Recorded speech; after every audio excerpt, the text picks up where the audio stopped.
So in short, you really have a big role. You have the big role in identifying and allocating funds for the different divisions with regards to school buildings. Hindi po ba? Tama po, tama po. Paano po nangyari yun, Mr. Chair? Na nakalagay na nga doon sa National Expenditure Programs. Pagdating doon sa 2024, nawala yung budget. So, Mr. Chair, in short, you took it upon yourself. Kinancel yung bidding, and then nawala na nga because I did not come across to the request of Mr. Dinsing na humingi siya ng komisyon. Hindi lang akong biktima niyan. Para ka nagbebenta ng isda, inaalok mo sa lahat ng congressmen ang allocation ng school buildings asking for a commission. This person was taken out of Deped because of his anomalous practices in Deped. Gusto mo mag-executive session tayo? Ipapakita ko sa iyo mga congressmen. Sige, wala akong nakausap. Yung sa Manila nyo, I was never with the architect Texon. Order, please. One minute. Suspension is declared by the chair. To prove that what I am saying is true, that Mr. Ipimako Densing is a very corrupt person. He is a kalawag in the public service. He has been asking commissions for the release of funds for the school buildings. Dapat wag ka nang bumalik sa gobyerno. The government does not need your kind. You are a very corrupt person making your position to your advantage. Enzo-recto, kalaban ang katiwalian at kasinungalingan, kakampi sa katotohanan at kabutihan. Thank you, Mr. Chair. My interpellation would focus on the implementation of infrastructure projects in Deped. I would like to direct my questions to Mr. Ipimako Densing. Mr. Densing, are you still connected with Deped? Your Honor, may I, Mr. Chair? Yes, Mr. Epimako I left Densing, Deped you are effective recognized. September 30, Your Honor. September 30, 2024. 2024. Bakit po kayo umalis sa Deped, Mr. Densing? With the intention of running for public office, Your Honor. Hindi ba kayo tinanggal sa Deped? Hindi po. Because from what I gathered, you were made to submit a courtesy resignation. Opo, ahead. Yes, Opo. you did. Opo. And your courtesy resignation was accepted. Tama po yan. It was short of saying, a courteous way of saying that you are out of Deped. Actually, from the information that I got, nakiusap ka pa na ma-retain dun sa Deped. No, But hindi the po. administration did not allow it. But anyway, Usec Densing, may I remind you to please address the chair? I apologize, Mr. Chair. Okay, thank you. anyway, that is another matter. Kailan po kayo na appoint sa Deped, Mr. Densing? Effective, yung document is July 18, 2022, and I acted as Chief of Staff until December 31, 2022. July 18, 2022 to September 30, 2024. Apa. So yung first appointment mo, pagpasok mo sa Deped, anong binigay na position sa iyo? Until December 31, Chief of Staff muna po ako. Dahil ina-arrange Staff. pa yung mga bagong appointees at the time. I was the first appointee at the time, Your Honor. No, when you entered July 18, were you appointed as Chief of Staff, Undersecretary? At Undersecretary, Chief of Staff, yes. Undersecretary. Chief of Staff, yes. Undersecretary for what? Chief of Staff. So concurrent yun, Undersecretary and Chief of Staff. Tama po. That was the first position You at served the then time. as Chief of Staff of Vice President Sara. Tama po yan, as of December 31. So sabay kayong pumasok. Ahead lang ba siya? July 1 po siya. Ako, July 18 officially. Aside from the Deped portfolio, ano pang government service na napasukan mo na? Prior to DepEd, I was DILG Undersecretary. From what year? From 2018 to 2022, and I entered DILG as Assistant Secretary for Plans and Programs from 2016 to 2018. Prior to the ILG appointment. I was from the private sector, Your Honor. So in short, as a government public servant, you only served as the ILG Assistant Secretary and Deped Undersecretary. Tama po yan. 8 years in total, Your Honor. Aside from being a Chief of Staff, ano pa bang ang designation sa inyo? Nung first 6 months po, in office, yun lang po.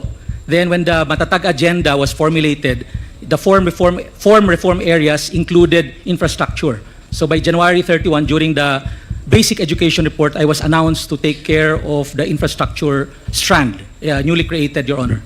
So what does that cover? You were in charge of the school infrastructure and facilities. Tama po yun. Is this a division or the department? Or a program? Ano bang ibig sabihin nitong It's school? a strand, Your Honor, like the curriculum and teaching strand, like the administration strand. So it's a policy level position, Your Honor. So what covers? Anong mandato mo dito sa school infrastructure and facilities? It's to create policy on how infrastructure should be made, creating the long-term strategic direction. Nagkaroon kami ng comprehensive school infrastructure development plan for 2030. Then, coordination with DPWH because the implementer of the new construction of Deped is DPWH, not Deped. Were you involved in the procurement of the school buildings? No, Your Honor. But you were in charge of the allocation of the budget of the school buildings. The identification, Your Honor. We have a committee to do that. And ikaw ang in charge doon sa identification. Ako po ang in charge, pero sabihin, I had a committee created for the identification. Okay, ano ba ang mga programs doon sa school infrastructure and facilities? So it includes, Your Honor, new construction implemented by the DPWH. Then we have the school furnitures implemented by the regional offices. And we have the last mile school, electrification, water systems, and implemented by the division offices. So if you started in 2022, in short, you handled the budget for 2023 and also for 2024, hindi po ba? For the school buildings? For the 2023 po, hindi po. The school buildings was under the administration strand. So I only took over 2023. What was the budget? What was the budget of the 2023 school building program? The original budget was 5.9 billion. Yun po ang nasa NEP. And That was for 2023. 23 po. That i-explain ko yung original po. 5.9 billion sa NEP. It was only limited to 5th and 6th class municipality. Then paglabas po ng JA, nadagdagan 7 billion. So a total of 15.6 billion. 2023 JA. For 2024? 2024 sa NEP po is 19.7. By when the JA came out, it became 24.7 billion for 2024. So you covered din ng SIF yung Basic Education Facilities Fund programs, hindi po ba? Opo. Tama po yun. So under din sa iyo yun? Ang alin po yung? Yung BEFF, the Opo.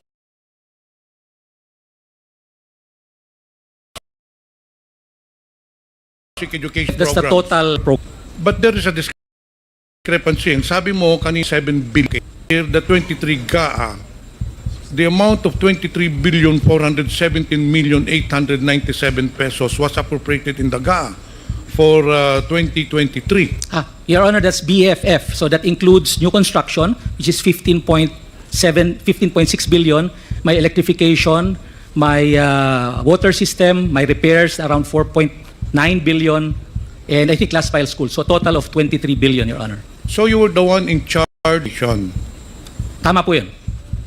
Aside from the identification, anong pa ba ang mandato mo as a undersecretary? What exactly is your designation? Undersecretary for what? Operations, for administration? Starting 2023, Undersecretary for School Infrastructure and Facilities, starting 2023. So, sakop mo nga lahat ng mga school buildings? Tama po. Okay. So, you were the ones who decided sinong bibigyan ng school buildings? Kasi sabi mo kanina, ikaw ang nag-identify. So, you were the ones, kasi ang proseso po niyan, nagpapadala yung mga school superintendent division or rather the schools division in each district or in each province. They have proposals for the repair, for the construction, and it goes to your office.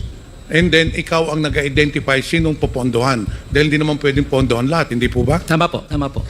Correct. Pero for this purpose, Your Honor, I made sure that it is equitably allocated. That's why in August 4, 2023, we created a National Technical Working Group composed of 4 area managers, members of the Education Facilities Division, merong operation strand na outside there sa SIF strand para ho fair ang allocation and based on needs. And there's a criteria. The criteria is 70% should be allocated to those which are in makeshifts, yung talagang walang classroom from the very beginning, and 30% allocated dun sa may shortage, kagaya ng 2 shifts, 3 shifts, yun po, shortage po yun. So nakafocus Mr. po Chair, dun.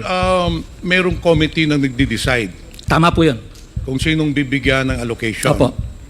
Based on the proposed list of the divisions. Hindi Tama po. ba? We assume na validated na rin siya. So in short, ikaw talaga ang nagde-decide kung sinong binibigyan. Once na nagawa na listahan ng yung komite, I just accept it at is because I assume that they follow the criteria that we set. But I think you're the one who is really deciding because if I recall, during the budget hearing, Mr. Chair, for 2023, ang pinadala po ni Mr. Dinsing during the party consultations, pinadala ng Deped during the party consultations, if you remember, for every budget hearings, before the pre-plenary budget hearings, may pinapadala po ng mga representative, in most cases it's the secretary.